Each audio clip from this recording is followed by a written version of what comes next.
욥기 26장입니다.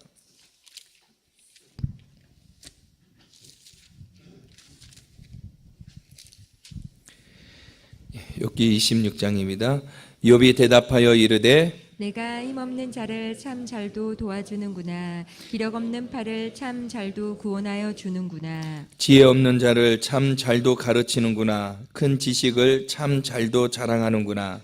내가 누구를 향하여 말하느냐. 누구의 정신이 내게서 나왔느냐. 죽은 자의 영들이 물밑에서 떨며 물에서 사는 것들도 그러하도다. 하나님 앞에서는 소울도 벗은 몸으로 드러나며 멸망도 가림이 없음이라. 그는 북쪽을 허공에 펴시며 땅을 아무것도 없는 곳에 매다시며 물을 빽빽한 구름에 싸시나 그 밑에 구름이 찢어지지 아니하느니라. 그는 보름달을 가리시고 자기의 구름을 그 위에 펴시며 수면의 경계를 그으시니 빛과 어둠이 함께 끝나는 곳이니라. 그가 꾸짖으신즉 하늘 기둥이 흔들리며 놀라느니라. 그는 능력으로 바다를 잔잔하게 하시며 지혜로 라합을 깨뜨리시며 그의 입김으로 하늘을 맑게 하시고 손으로 날렵한 뱀을 무찌르시나니 보라, 이런 것들은 그의 행사의 단편일 뿐이요 우리가 그에게서 들은 것도 속삭이는 소리일 뿐이니 그의 큰 능력의 우레소리를 누가 능히 헤아리랴. 아멘. 오늘도 하나님의 마음을 알아갈 수 있는 이 복된 하루가 될 수 있기를 주의 이름으로 간절히 축복합니다.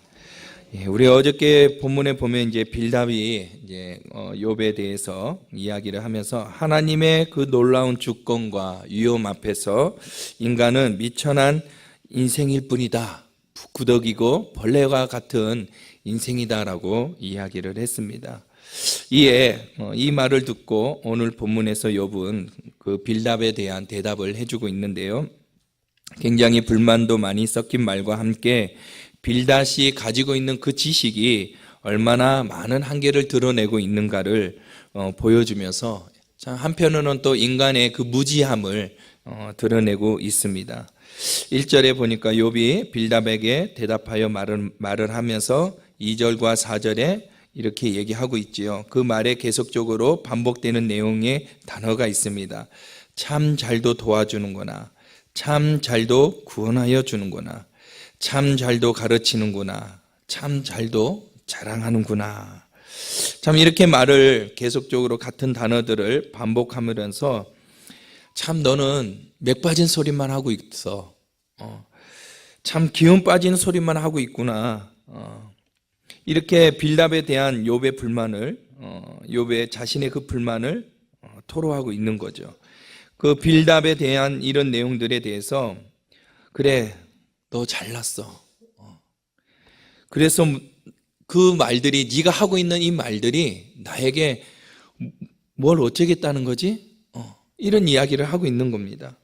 네가 가르치고 있는 지식은 보잘것없는 거야.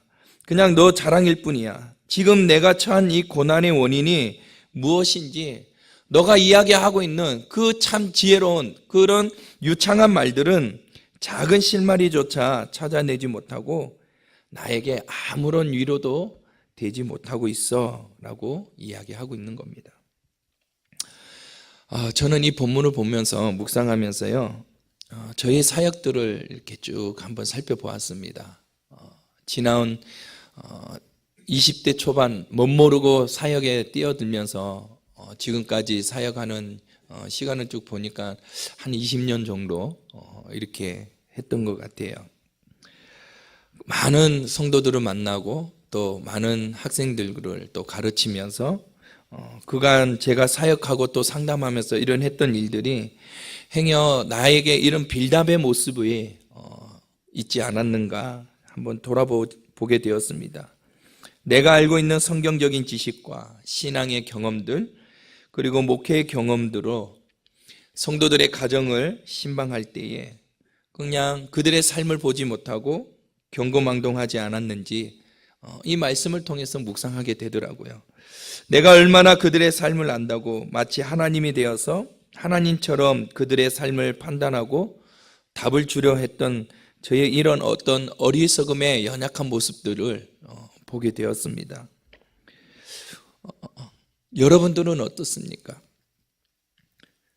때로는 목자로서, 목원으로서, 혹은 가정 안에서 내가 남편의 입장과 또 아내의 입장으로서, 또 부모와 자식 간의 이 사이 속에, 그리고 일하면서 직장 동료들과의 삶 속에 여러분들은 많은 사람들을 만나고 또 그 사람들의 이야기를 듣고 또 때로는 힘들어하고 고통하는 그런 사람들에게 찾아가서 또 위로도 하고 말을 건네지만 그들에게 했던 그런 조언들이 여러분 그 순간은 나는 정말 정직하게 이야기했고 그리고 그의 삶에 가장 적절하게 답을 주었다고 생각했을지 모르겠지만 오늘 그러한 대답의 말들이 하나하나 말이 빌답이 욥에게 했던 말들, 지금 욥에 처한 그 고난을 헤아리지 못하고 자기의 주장만 내세웠던 욥의 친구들의 그 모습이 오늘 나의 모습이 아닌가를 살펴볼 수 있기를 간절히 소망합니다.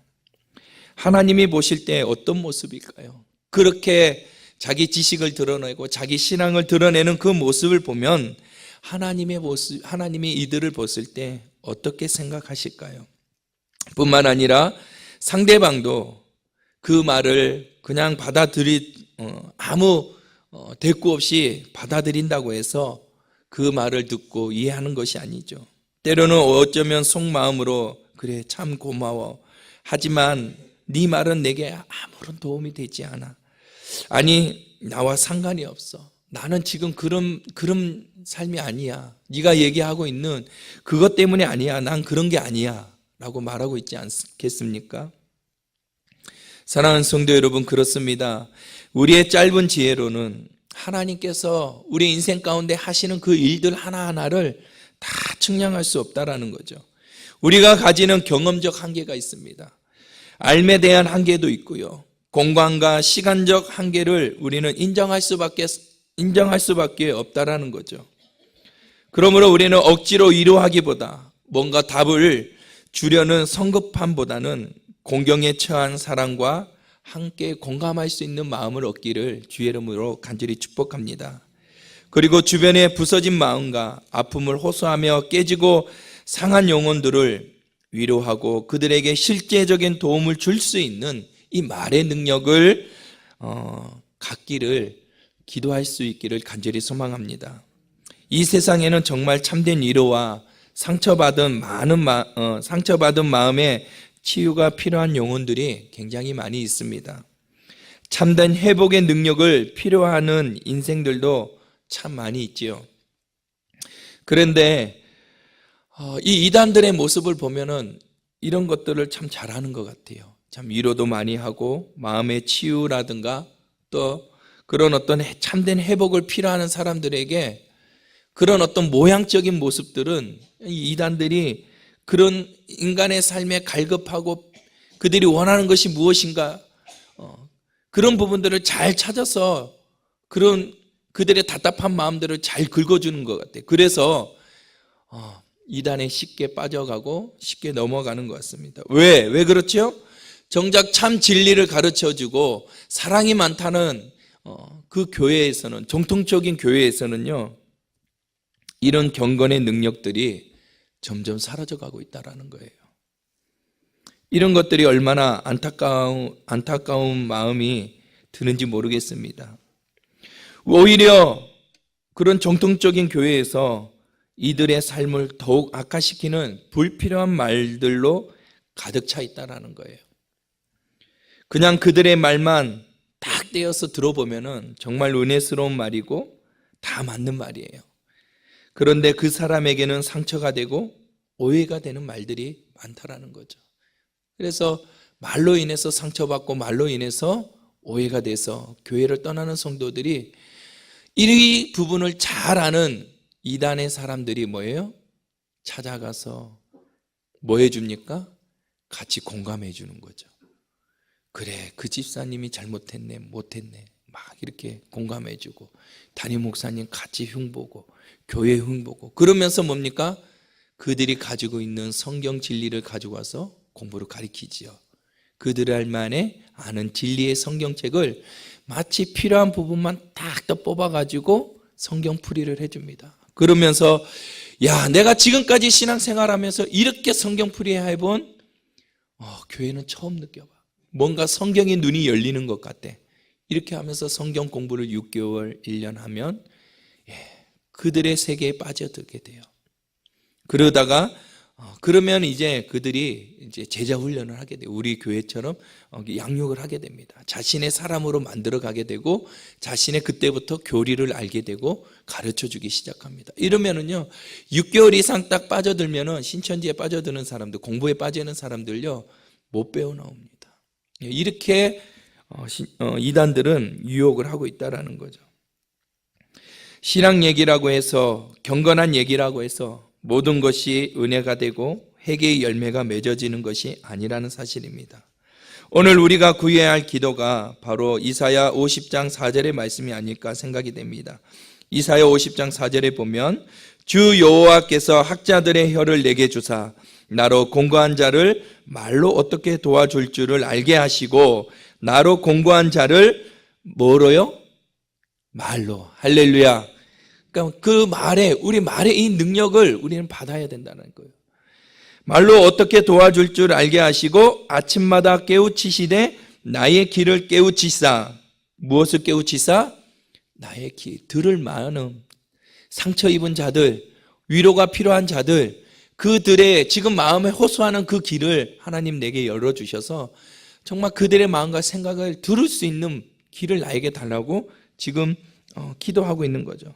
깨우치사 학자들 같이 알아듣게 하시도다. 할렐루야. 오늘 우리에게 이런 학자의 입술과 그들의 말을 들을 수 있는 길을 달라고 오늘 이 아침에 기도할 수 있는 저와 여러분들이 될 수 있기를 간절히 축복합니다. 5절부터 6절은 빌닷이 발언한 하나님에 대해서 욥은 좀 더 구체적으로 설명을 하고 있는데요. 하나님은 질서의 하나님일 뿐 아니라 혼돈과 죽음의 세계까지도 다스리시는 하나님이라는 것을 욥은 더 주장해 주고 있습니다. 다시 말해서 빌닷은 네가 알고 있는 하나님은 하나님의 사역의 일부만 드러낼 뿐이다라는 것을 이 욥이 지금 반론을 제기하고 있는 거죠. 앞에서 빌닷은 하나님의 주권과 위엄에 대해서 말할 때 어느 부분만 이야기해 주고 있었습니까? 그러니까 하늘에 있는 부분들을 이야기해줘. 그래서 하늘과 관련된 사실만 언급했습니다. 달과 별을 언급하였고 하늘의 천사 그리고 군대를 언급했지만 오늘 욥은 하늘과 땅뿐만 아니라 땅 밑에 있는 이야기, 음부에까지 확대시켜 언급하면서 하나님의 위대하신 그 주권을 지금 찬양하고 있는 거죠.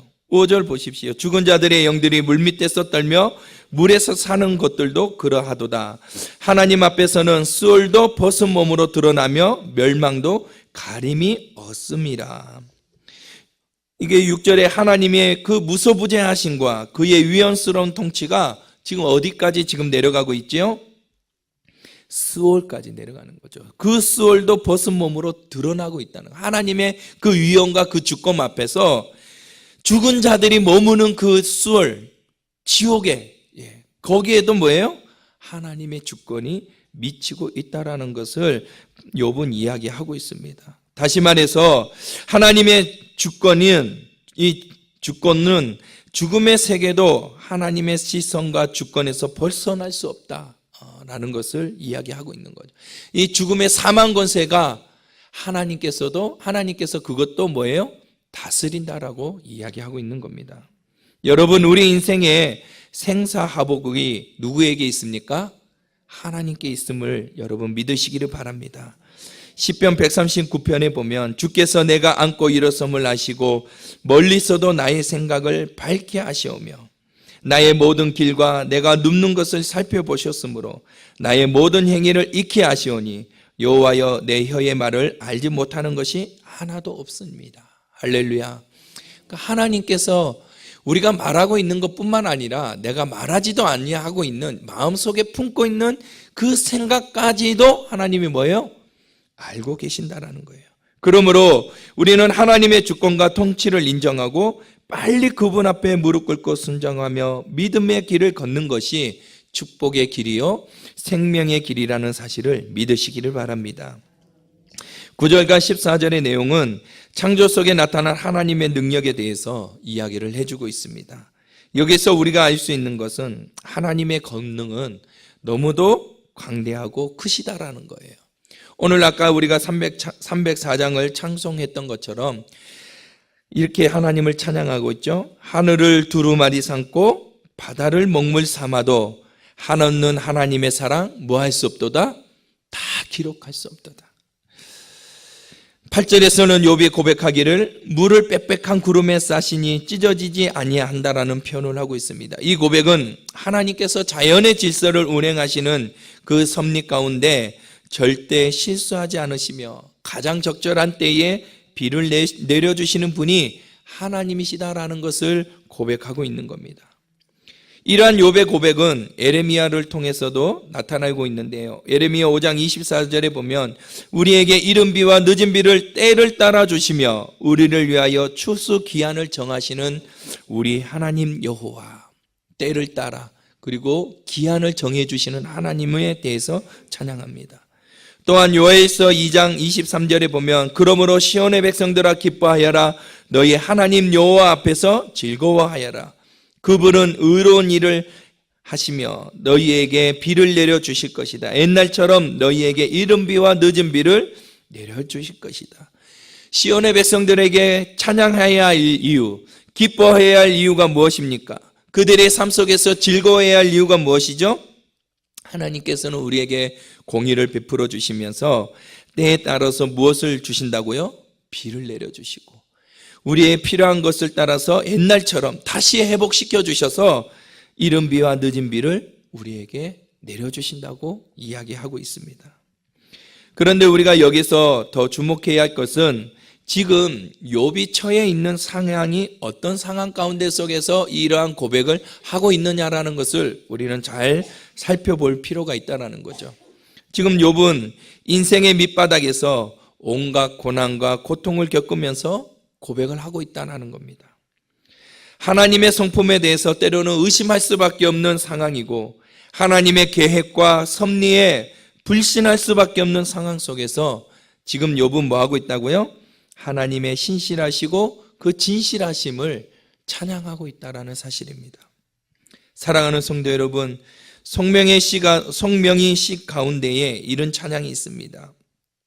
나 가진 재물 없으나 나 남이 가진 지식 없으나 나 남에게 있는 건강 있지 않으나 나 남이 없는 것 있으니 나 남이 못 본 것을 보았고 나 남이 듣지 못한 음성 들었고 나 남이 받지 못한 사랑을 받았고 나 남이 모르는 것을 깨달았네. 그러면서 후렴에서 이렇게 고백하죠. 공평하신 하나님. 할렐루야.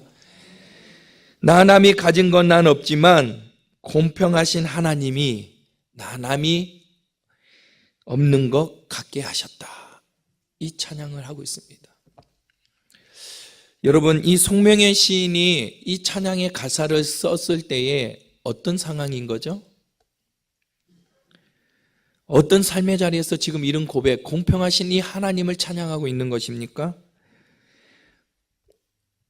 여러분, 송명의 이 시인은 태어날 때부터 뇌성마비로 태어나서 장애인의 삶을 살 수밖에 없었습니다. 9달밖에 되지 않았던 그때에 의사의 실수로 그 복수의 양수가 물이 차 뇌에 들어가게 되고 그로 인해서 온몸에 마비가 온 겁니다. 여러분, 얼마나 원망스럽습니까? 얼마나 절망적입니까? 그녀에게는 어떤 선택도 어떤 결정도 할 수 없는 상황에서 무방비로 당할 수밖에 없는 그런 인생을 맞이하게 되는 거죠. 의사의 실수만 아니었다면 자기의 인생이 이렇게 뇌성마비로 장애인의 삶을 살아가지도 않아도 되는데 그 의사의 실수로 말미암아 지금 모든 인생이 다 꼬여버리고 다 망쳐버리게 된 거잖아요. 그렇게 자유롭지 못한 몸을 가졌는데 집 또한 넉넉하지 못하고 가난한 집안 살림을 살게 되는 거예요. 왜 이런 사람들에게는 이런 일들이 자꾸 겹겹이 이렇게 겹치는 것일까요? 그죠?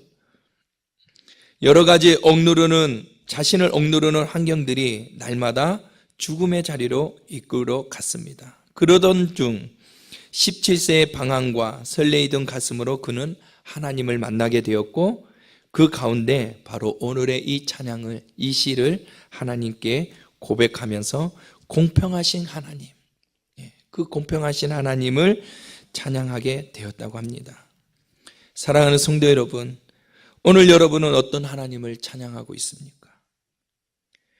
아니, 삶 속에서 여러분들은 어떤 하나님을 지금 경험하고 있는 거죠? 송명의 시인이 또 욥이 삶 속에서 경험하고 있는 그 공평하시고 실수가 없으시며 때에 따라 적절한 은혜를 베푸시는 그 하나님을 여러분 삶으로 만나고 계십니까?